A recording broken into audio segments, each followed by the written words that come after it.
یہ خبر آپ کو ضرور ہلا کے رکھے گی کہ ایک ملک میں اس کے شہر کے اندر ایک ہاسپٹل کو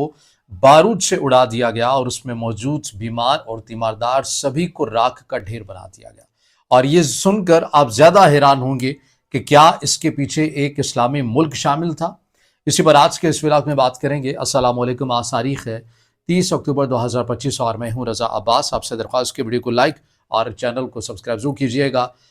اپریل 2023 سے ہی ہم دیکھ رہے ہیں سوڈان کے اندر خانہ جنگی، اور اس کے اندر ہر گزرتے دن کے ساتھ مزید شدت آتی ہوئی جا رہی ہے۔ معتبر رپورٹس میں آپ کے سامنے رکھ رہا ہوں جو کچھ ہوا ہے، انسانیت سوز واقعہ ہوا ہے، اور اس سے بھی زیادہ دردناک اور ہولناک یہ چیز ہے کہ کیا اس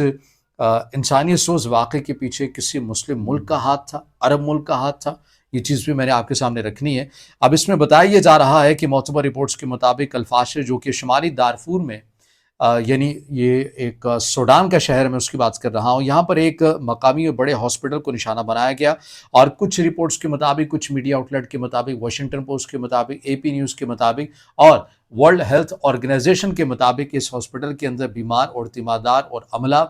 تقریباً 400 یا 400 یا 400 پلس کی بات کی جا رہی ہے کہ اس کے اندر موجود تھے۔ کچھ جگہوں کے پر نمبر آ رہا ہے 450 کا، 460 کا یا 420 کا، لیکن سبھی لوگ جتنے بھی اس ہاسپٹل کے اندر موجود تھے انہیں نشانہ بنایا گیا، اور یہ پورا ہاسپٹل جو ہے یہ تباہ ہوا، راکھ کا ڈھیر بن گیا، اور اس کے اندر موجود تمام جو انسانی جانیں ہیں وہ ضائع ہوئی ہیں۔ سوڈان کے اندر آپ کو پتہ ہے کہ جو اپریل 2023 سے خانہ جنگی ہے، اس کے اندر کون سے وہ جو نمایاں گروپ ہیں جن کے مابین یہ صورتحال یہاں تک پہنچی ہے، اور کیا یہی صرف دو ملک ہیں یا ان کے پیچھے اور بھی چیزیں ہیں، یا عالمی طاقتوں کا کھیل ہے جو سوڈان کے اندر رچایا جا رہا ہے؟ اگر کھیل رچایا جا رہا ہے تو اس کے محرکات کیا ہیں؟ تو دیکھیے، ایس اے ایف سوڈان کی جو مسلح آرمی ہے اسے کہا جاتا ہے، اور آر ایس ایف ان کے مقابلے میں ہے۔ یہ دو گروپس ہیں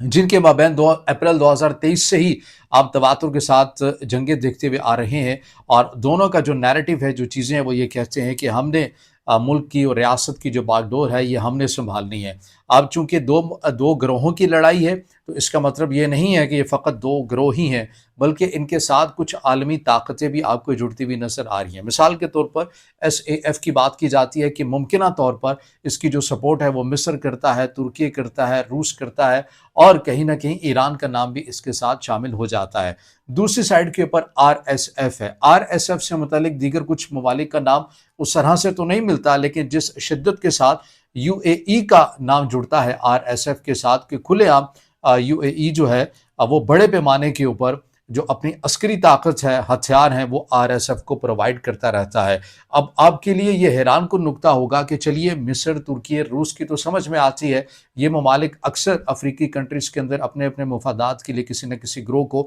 سپورٹ کرتے رہتے ہیں، بڑے ممالک ہیں، لیکن یو اے ای کا جو کردار ہے یا جو سفارتکاری کا طریقہ ہے وہ کم از کم یہ تو نہیں رہا کہ وہ دیگر ممالک کے اندر جا کر مداخلت کریں۔ وہ تو بڑے خاموش رہ کر اپنے وسائل سے ہی وہ اس حد تک محظوظ ہوتے ہیں کہ اپنی ریاست کو بڑی آسانی کے ساتھ چلا رہے ہیں۔ تو پھر وہ ان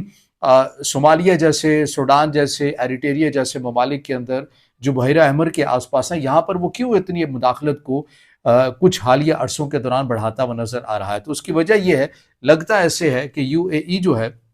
یہ ایک عمان طرز کی ایک سمندری سلطنت کا قیام چاہتا ہے، جہاں پر ان ممالک کی موجود اہم اور تصویراتی لحاظ سے انتہائی اہمیت کی حامل جو بندرگاہیں ہیں ان پر اپنا کنٹرول سنبھال لے، اور نہ صرف یہاں پر کنٹرول سنبھال لے بلکہ ان ممالک کے اندر جو قدرتی وسائل ہیں، یہ بھی آپ کو یاد رکھنا چاہیے کہ سوڈان میں بہت بڑی تعداد کے اندر سونا بھی موجود ہے، جو ابھی تک ایک انلیگل مارکیٹ کے اندر آپ کو زیادہ گردش کرتا ہوا نظر آتا ہے، کیونکہ خانہ جنگی ہے تو لہٰذا اسمگلنگ اور ان تمام چیزوں سے ہوتا ہوا آپ کو نظر آتا ہے، یہاں پر بکتا ہوا فروخت ہوتا ہوا نظر آتا ہے۔ اور اس کے ساتھ ساتھ زرعی ملک ہے سوڈان، 60% بتایا جاتا ہے کہ اس کی جو زمینیں ہیں وہ زرعی ہیں۔ تو یہ انتہائی اہمیت کے حامل وہاں پر قدرتی وسائل ہیں، زمین کے حوالے سے بھی یہی وہ وجہ ہے کہ انٹرنیشنل ہولڈنگ کمپنی ہو یو اے ای کی، یا پھر جنان انویسٹمنٹ ہو، یہ تمام وہ بڑی بڑی کمپنیز ہیں یو اے ای کی جن سے متعلق کچھ ڈیٹا جو ہے کئی جگہوں پر مصدقہ بھی، کچھ چیزوں کے پر غیر مصدقہ چیزیں بھی ہے، ذرائع کے حوالے سے معلومات ملتی ہیں کہ یو اے ای کی جانب سے ان سوڈان کی زمینوں کو بہت بڑے پیمانے کے پر مختلف پروجیکٹس کے نام پر اپنے کنٹرول میں رکھا گیا ہے۔ اب چونکہ اس میں یہ بھی ایک رائے پائی جاتی ہے کہ یو اے ای کی طرف سے پہلے ایک حکومت کے ساتھ